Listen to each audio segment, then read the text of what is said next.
Brooks takes us into the fourth quarter. Garrett Nussmeier takes a snap before the music ended, and by law, before the snap, timeout was called. Oklahoma. By law, you got to finish Garrett Brooks. Oklahoma know that. They use a timeout. Well, it has been complete chaos in college. Serious question marks, but Oregon's been tested. They've been undefeated. I think the one team that you don't have a lot of dings on. Nussmeier, fade, end zone, incomplete. Trying to find C.J. Daniels. How do you then break down what happened in the Big Ten today? And does it make you think terribly different about Ohio State? I don't think so. I mean, all bets are off in rivalry games, right? We know that Michigan roster is depleted from what they had last year, but it's still a good, talented football team. They haven't been their best this year, and you never know what can happen in a rivalry game. So I don't dock them too many points, but man, Penn State now slipping into the Big Ten championship game. Oregon, we're going to have some pretty cool home playoff games. Maybe one in Rocky Top. Nussmeier sidearms it, and it's incomplete to Josh Williams. You know, everyone's been gnashing their teeth every Tuesday night, Wednesday morning about what Manuel said and how they had to make sense of all the rankings. And if I could encourage anything, it's just to pump the brakes. Wait till we get through this weekend, and then you have a much better idea of how everything sorts out. It was looking, once again, past tense, like there wouldn't be any hosts out of the SEC. That changed today. Now it's looking like there could be a couple, right? Depending on what happens. Texas with the lead on Texas A&M, looking like they're going to have a chance to go to the SEC championship and play Georgia. The loser of that game would most likely probably host one of those first-round playoff games. 22-yard field goal from Damian Ramos. Let's look at this week's college football playoff rankings. Count rather than kind of losing by 10 or 2 touchdowns, you know, in a different non-rivalry game. I think that matters. Yeah, and it's not, to your point about the context, it's not that those games should matter. Every game result, every data point that you put up over the course of the season should be weighed. This one's a half swing and punched all the way through the back of the end zone. So let's give you 3. Dominic McKinley, the freshman, with the sack for LSU. I think the aspect that Jordan just brought up of who's hot now, I realize it's a body of work, but it's a long season, and the 12 best teams are what we want to see in. Why would you not want the best teams right now? South Carolina would have to qualify. Arizona State would have to qualify. SMU's been hot as of late. I think those teams do deserve a little bit of extra credit for how they're playing the last month of the season. South Carolina is one of three-loss SEC teams. What they lost that are in consideration. They lost to the other 2, Alabama and Ole Miss. Pressure coming, and Arnold can't escape.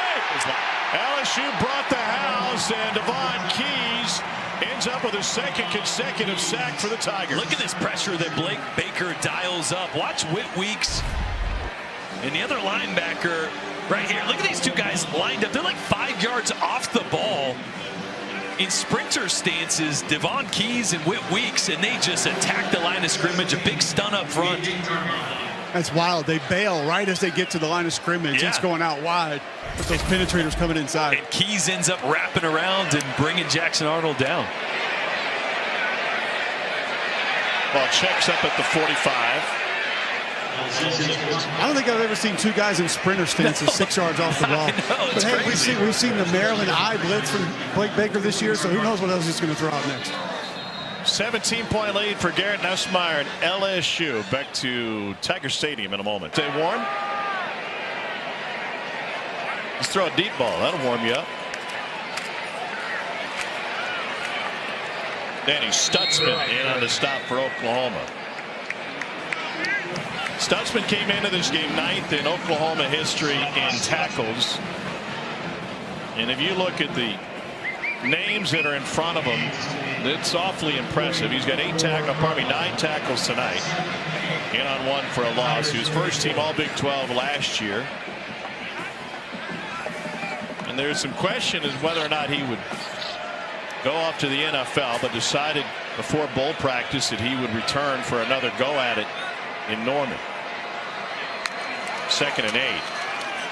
Pressure on Nussmeier, and somehow he escapes. There's a flag down, likely holding, and he throws it away. we were having Zoom calls with the Oklahoma players this week, including Kip Lewis, and Danny just happened to be in the room when we were doing the calls. Kip mentioned it, and so the last second request, we said, hey Danny, can you jump on?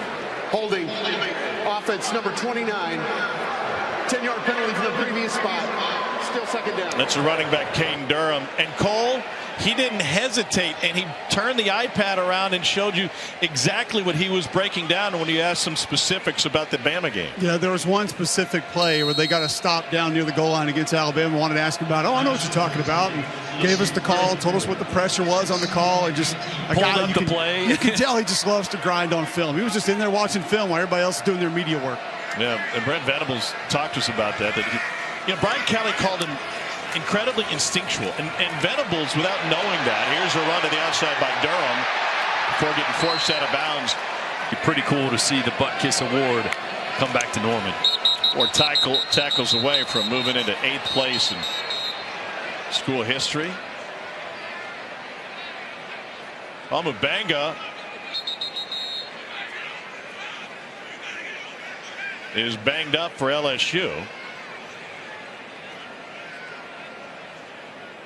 They've already had to rotate through at left guard with Garrett Dellinger hurt. Now Mubanga, the freshman from Buford, Georgia.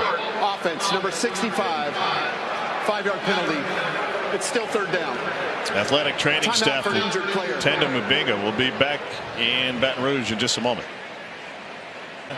On the way to national title 19, we got flags and whistles.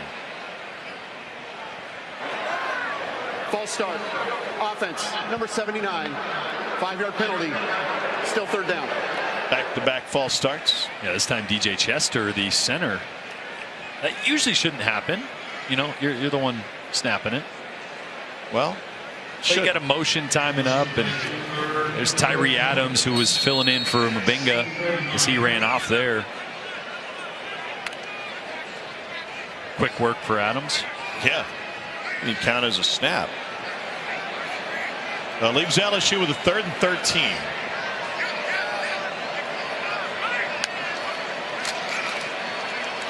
To the perimeter, and C.J. Daniels, who gets bottled up by Eli Bowen.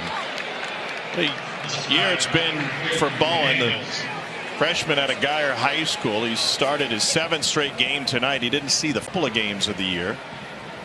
Stop by Eli Bowen. Playing alongside his brother, who's a year older.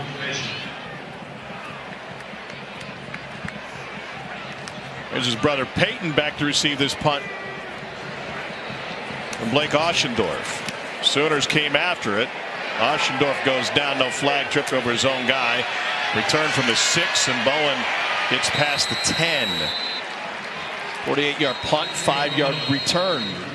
Matt Berry's Arizona